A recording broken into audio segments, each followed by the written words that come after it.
Magandang umaga po sa lahat. Ayan po, at sana po ay nasa mabuting kalagayan po tayong lahat. Ayan po, meron po akong tatalakayin po sa inyo. At ito po, nung nakaraan po ay natalakay ko po ito, yung 5 peso na BSB series, yung error coins. Ayan po, meron po tayo dito dalawa na 2001. Ngunit kung hindi nyo po ito nagustuhan itong video ito mga guys, pwede nyo na po skip po, para hindi na kayo maagambala pa at hindi na rin po masayang yung oras nyo. At ito po yung coins na to mga guys, ay meron po dito na mataas po ang collector value. Ayan po, panoorin nyo po ito para po may idea po tayo kung ano pong klaseng coins na 5 piso, kung meron man kayo na makitang ganito. Kasi nga ito pong 2001 ay common pa lamang po ito, ngunit meron lang po tayo na hanapin sa 2001 na mataas na ang collector value po mga guys. Yan po, makikita nyo naman po ito sa ating coins kung ano po ang kakaibahan nila, kung parehas ba o hindi. Ayan po mga guys, ito po yung coins na to. Yan, makikita nyo po dito sa coins na to. Yan, makita nyo po yung balikat po ni Aguinaldo. Yan, Emilio Aguinaldo. Ito po yung imahe po ni Emilio Aguinaldo. At tingnan po natin yung sa balikat niya. Yan, di pa po, meron po kayong makikita dito sa kanyang balikat na meron po siyang maliit na ganito. Yan, makikita nyo naman po yan. At dito naman po sa kabila, wala po tayo makikita na guhit. Diba? Meron pong guhit dito. Yan. Medyo lapit ko ay malabo. Yan po. Ayan, makikita po natin yan. Ngunit po dito ay wala po tayo makikita. At pansinin nyo naman din po yung kanyang Republika ng Pilipinas. Maliit na titik lamang po siya dito. Yan, yung REP.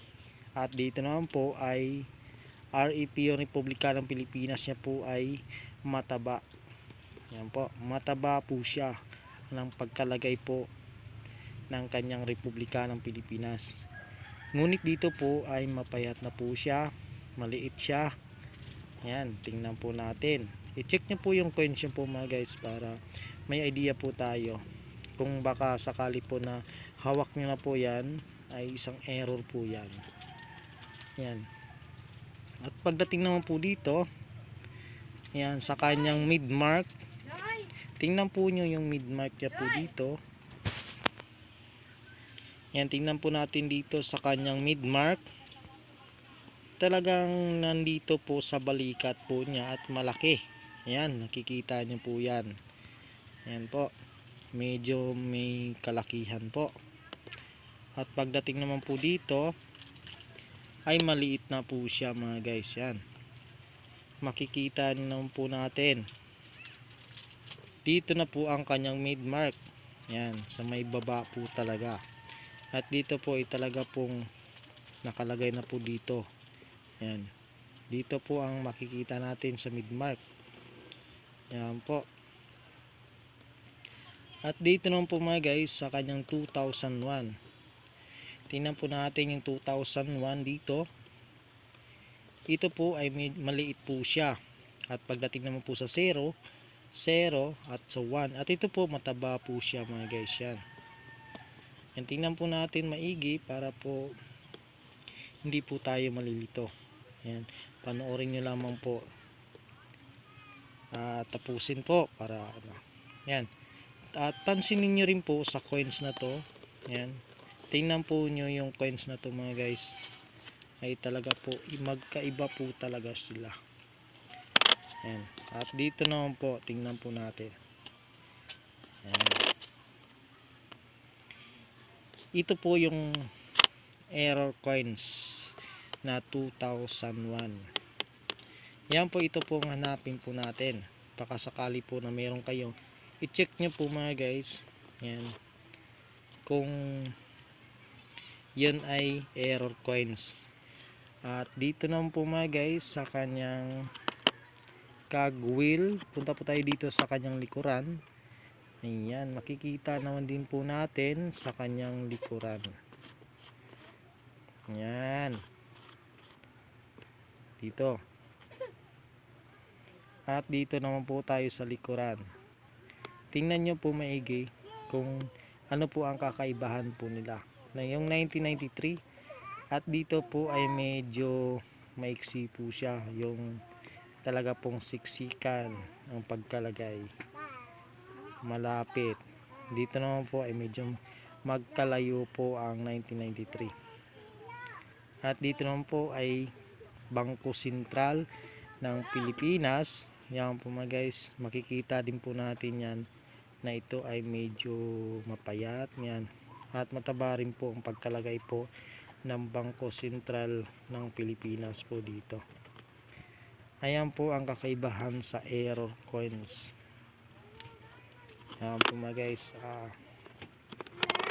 sana po masubaybayan nyo po ito. At ito po yung error coins na to, at mataas na ang collector value po nito. Yan po mga guys, at pwede po bilhin po sa inyo yan. Nagkakalaga na po ito ng 15,000. Yan, ito po 15,000 na po ito sa ngayon, yung error coins po. Napakaswerte po kung ito ay may sukli sa inyo. Yan po. At nagkadepende lang po sa coins. Yan po mga guys, kung meron po kayo, yan po, i-check nyo lamang po ang inyong coins. Baka po hawak nyo na po pala. At ako po mga guys ay nagbigay po ako sa inyo ng detalye tungkol po sa coins na to. Malay nyo po ay error coins na po yung hawak nyo at hindi nyo lang po alam. Ang hanapin po natin na error coins ay ito po. Yan, 2001. Yan po mga guys, kung meron po kayo, bibilin po natin yan. Yan, katulad lamang po nito. Yan po mga guys, sana po nakapagbigay po ako sa inyo ng detalye tungkol po sa coins na to. Yan po, wag nyo lamang po pakawalan kung mayroon na kayo nito sa itong coins na to na 2001. Yan po, in 2001 po. Salamat po sa lahat and God bless po.